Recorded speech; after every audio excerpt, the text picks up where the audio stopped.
Hello friends, my name is Suhel Gadwal. Welcome to our channel Gadwal classes. आज हम शुरू करने वाले हैं स्टैंडर्ड 10th का मैथ्स पार्ट फर्स्ट का फर्स्ट टॉपिक, जो कि है linear equation in two variables. चलिए देखते हैं लीनियर इक्वेशन किसे कहते हैं। First of all, linear means what? Straight. Linear का मतलब होता है स्ट्रेट, ठीक है। अब ऐसी इक्वेशन मीन्स किसे कहते हैं हमने पहले ही देख चुके हैं। देखो, कोई एक सेंटेंस है, जैसे कि फॉर एग्जाम्पल किसी एक नंबर में कोई 5 ऐड किया जाए तो हमें 10 हासिल होता है, ऐसा कोई स्टेटमेंट है। तो इस स्टेटमेंट को अगर हम मैथमेटिकल फॉर्म में लिखते हैं तो उसे हम कहते हैं स्टेटमेंट इक्वेशन। जैसे कि कोई एक नंबर है, फॉर एग्जांपल हमने उसको कंसिडर किया है x, वो हम कोई भी कंसिडर कर सकते हैं, a से लेकर z तक के कोई भी अल्फ़ाबेट हम इस्तेमाल कर सकते हैं। इसे कहते हैं हम वेरिएबल। कोई एक नंबर में 5 ऐड करने से हमें मिल रहा है 10, मीन्स वॉट? कोई एक नंबर में 5 ऐड करने से it will be equal to 10, right. इसे कहते हैं इक्वेशन। इस इक्वेशन के अंदर देखिए क्या क्या है।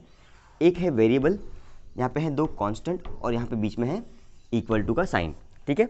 ये इक्वल टू का साइन इस इक्वेशन को 2 पार्ट्स में डिवाइड करता है। ये एक होता है राइट हैंड साइड, एक होता है लेफ्ट हैंड साइड, राइट। ये 2 पार्ट होते हैं, इसे कहते हैं हम इक्वेशन। अब यहाँ पे इक्वेशन का मीनिंग हमें समझ में आ गया है। लीनियर मीन्स होता है स्ट्रेट। अब वो इक्वेशन लीनियर है हमें कैसे पता चले? लीनियर का मतलब होता है ऐसा कोई इक्वेशन जिसको हम ग्राफ पर अगर प्लॉट करेंगे तो वो आती है स्ट्रेट लाइन आ जाती है उसकी, राइट। हमें प्लॉट करने से पहले अगर पता करना है कि वो लीनियर है या नहीं, उसमें कुछ कंडीशंस हैं। सबसे पहली कंडीशन है कि वेरिएबल जो होता है, वेरिएबल होना चाहिए न्यूमरेटर में, हमेशा न्यूमरेटर में होना चाहिए। बिकॉज अगर वो डिनोमिनेटर में है तो अगर हम उसे न्यूमरेटर में लाएंगे तो उसका पावर जो है, पावर क्या होता है? हमेशा 1 होता है। अगर कुछ पावर हमने नहीं दिए हुए तो क्या होगा उसका पावर? Always there is 1। एक कंडीशन में ये भी है कि उसके वेरिएबल का पावर होना चाहिए 1, और वो वेरिएबल डिनोमिनेटर में नहीं होना चाहिए, वेरिएबल हमेशा होना चाहिए न्यूमरेटर में। Second condition. थर्ड कंडीशन है कि उसका डिग्री भी होना चाहिए 1। Degree should be 1, variable should be in numerator and power should be 1। Power also should be 1। Variable should be in numerator, ठीक है। तो ये 3 कंडीशन है। सबसे पहले है डिग्री। डिग्री हमें कैसे मालूम करते हैं? देखिए, हम एग्जांपल देखते हैं। हम फॉर एग्जांपल कोई एक हमने इक्वेशन लिखी हुई है xy + y is equal to 0, ऐसी कोई हमने इक्वेशन लिखी हुई है। अब देखते हैं हम डिग्री कैसे फाइंड आउट करते हैं। फर्स्ट वेरिएबल का पावर है 1। अब यहाँ पे 2 वेरिएबल साथ में आए हुए हैं, राइट। 2 वेरिएबल साथ में आए हुए हैं, इसीलिए इसका पावर भी है 1। तो यहाँ पे डिग्री हो जाता है इन दोनों का मिला करके 2। तो यहाँ पे ये लीनियर इक्वेशन नहीं हुई, राइट। तो यहाँ पे पहली कंडीशन क्या है हमारी? Degree should be 1। Second thing, power should be 1। Power यहाँ पे क्या है? यहाँ पे 1 है, लेकिन यहाँ पे डिग्री 2 हो रहा है, इसीलिए ये लीनियर इक्वेशन नहीं हुई। हर एक का, for example x + y is equal to 0, यहाँ पे पावर 1 है, यहाँ पे पावर 1 है, तो it is a linear equation, right. Power should be 1, variable का पावर 1 होना चाहिए। थर्ड चीज़ है variable should be in numerator. Suppose अगर वो ऑलरेडी डिनोमिनेटर में है, for example 1/x + 5 equal to 0, ऐसा कोई इक्वेशन है। अगर हम इसको न्यूमरेटर में लाते हैं तो हमारे पास एक लॉज ऑफ इंडाइसिस का रूल है जो क्या कहता है, अगर डिनोमिनेटर वाले को हम न्यूमरेटर में लाते हैं, उसका डिनोमिनेटर वाला जो पावर होता है वो पावर न्यूमरेटर में आने के बाद नेगेटिव पावर हो जाता है, इट विल बी -1।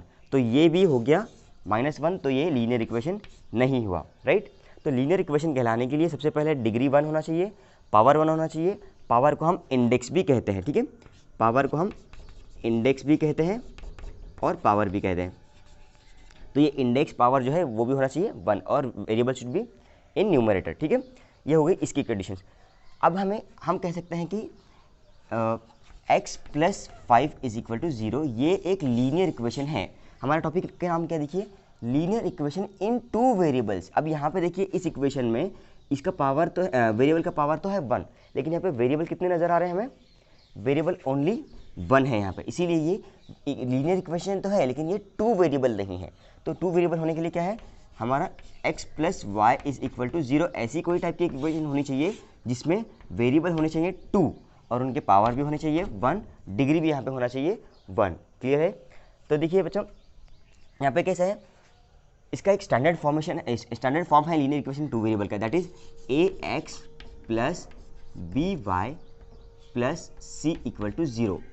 अब इसमें क्या है, देखिए a और b और c, ये a b c क्या है, ये कांस्टेंट है, ठीक है। अब यहाँ पे देखिए a और x ये दोनों साथ में आए हुए, a ये क्या है हमारा, हमने क्या बोला है कि ये कांस्टेंट है और ये है variable.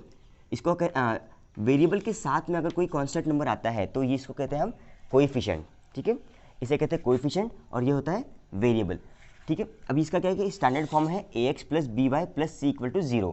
In this condition, in this standard form a और b एक साथ कोई भी एक जीरो नहीं होना चाहिए। अगर जीरो हो तो क्या होगा, देखिए सपोज अगर a जीरो हो जाता है तो क्या होगा, 0x plus 5y equal to 0, ऐसा कोई एक नंबर ले लिया। अब देखिए यहाँ पे c भी एक कांस्टेंट है, मैंने यहाँ पे लिया हुआ नहीं है, कांस्टेंट हो भी सकता है नहीं भी हो सकता है, ठीक है। अब यहाँ पे मैंने जीरो को एक x का जो वेरिएबल है, x का जो कोएफिशिएंट है उसे मैंने क्या लिया है, 0 ले लिया है। अगर 0 से कोई भी हम नंबर को मल्टीप्लाई करते हैं तो क्या होता है, वो पूरा 0 हो जाता है, तो इट विल बी 0। तो यहाँ पे वेरिएबल बचेगा सिर्फ 1, ठीक है। तो ये वेरिएबल होगा 1, तो ये इक्वेशन तो लीनियर है बिकॉज इसका पावर है 1, डिग्री भी है 1, इसीलिए ये इक्वेशन तो लीनियर है, but it is not a linear equation in two variables, ठीक है।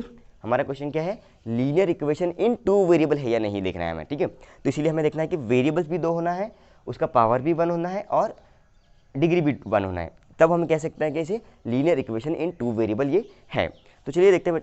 अब यहाँ पे हमें कुछ इक्वेशंस दिए हुए हैं, हमें गेस करना है कि ये सारे equations linear equation in two variable है या नहीं।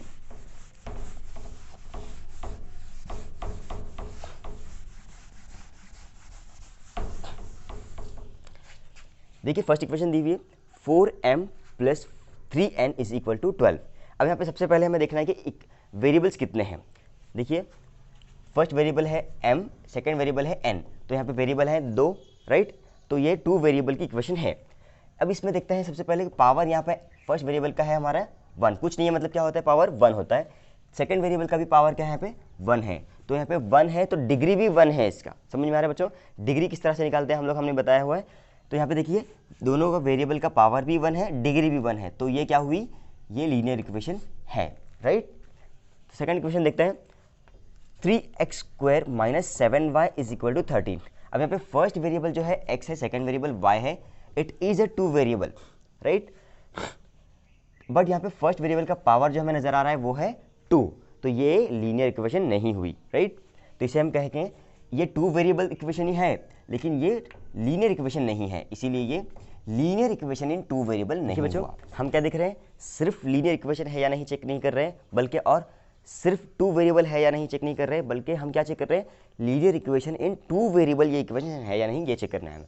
तो हमें देखना है लीनियर इक्वेशन भी होना है, इट मीन्स इसका पावर, डिग्री ये भी 1 होना है और ये 2 वेरिएबल्स भी होना चाहिए, इसी तब हमें कह सकते हैं कि ये linear equation in two variable है।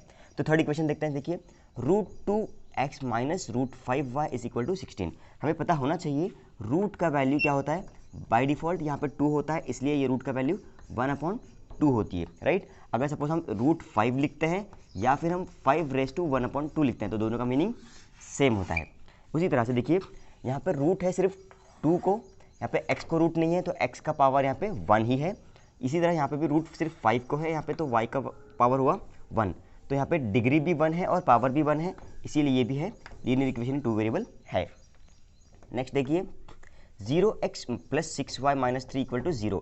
अब यहाँ पे कोई भी नंबर और एक वेरिएबल जब साथ में आते हैं, फॉर एग्जांपल यहाँ पे क्या है 0x, 0 है कांस्टेंट और यहाँ पे x है वेरिएबल, तो कांस्टेंट और वेरिएबल जब साथ में आते हैं तो उनके बीच में क्या होता है, मल्टीप्लिकेशन का साइन होता है। और कोई भी वेरिएबल या फिर कोई भी नंबर को हम तब 0 से मल्टीप्लाई करते हैं तो उसकी वैल्यू हो जाती है 0, वो ओवरऑल वो हो जाता है 0। तो यहाँ पे अगर x 0 हो जाए तो पूरी इक्वेशन में हमारा वेरिएबल बच जाता है सिर्फ एक ही, जो कि सिंगल वेरिएबल है, तो हम इसे linear equation in two variable नहीं कह सकते, it is a not a linear equation in two variable. Next देखते हैं 0.3x plus 0y minus 36 equal to 0। यहाँ पे सेम उसी तरह से देखिए यहाँ पे y को 0 से मल्टीप्लाई है, इसी तरह ये भी 0 linear equation in two variable नहीं हुआ।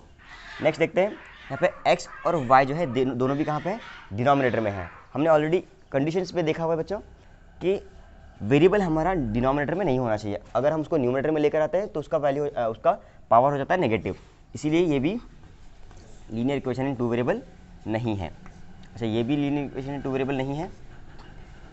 देखते हैं, आखिरी देखते हैं, 4xy minus 5y minus 8 is equal to 0। अब देखिए यहाँ पे हमें यहाँ पे नज़र आ रहे हैं वेरिएबल 1 और ये वेरिएबल 2, ठीक है। इसे देखिए हम कन्फ्यूजन होते हैं कि यहाँ पे x, y और y, तो वेरिएबल 3 है ऐसा नहीं कंसिडर करना है, ठीक है। वेरिएबल y है और यहाँ पे y है, तो ये एक ही वेरिएबल हुआ, it is a single variable, यहाँ पे है सेकंड वेरिएबल। तो ये ओवरऑल ये इक्वेशन है टू वेरिएबल्स की। तो हम यहाँ पे देखिए डिग्री किस तरह से फाइंड आउट करते हैं। अब यहाँ पे पावर तो सारे वेरिएबल्स का 1 है, लेकिन डिग्री जब हम फाइंड आउट करते हैं तो क्या करते हैं, एक एक टर्म का फाइंड आउट करते हैं। टर्म कैसे सेपरेट होती है, प्लस या माइनस साइन से टर्म सेपरेट होती है। यहाँ पे 3 टर्म्स हैं, तो फर्स्ट टर्म का जब अगर डिग्री हम देखेंगे तो 2 वेरिएबल साथ में आए हैं, तो इसका डिग्री हो जाता है दोनों के पावर की एडिशन। तो ये 1 और 1, उसका डिग्री हो जाएगा 2। अगर डिग्री हो जाता है 2 तो ये भी लीनियर इक्वेशन नहीं है, इसीलिए हम इसे linear equation in two variable नहीं कह सकते। इस तरह से हमने यहाँ पे linear equation in two variable कहते किसे हैं ये हमने सीख लिया है। अगर अब हम नेक्स्ट लेक्चर में हमारे शुरू करने वाले हैं प्रैक्टिस सेट नंबर 1.1, ठीक है। आज के लिए बस इतना ही, थैंक यू।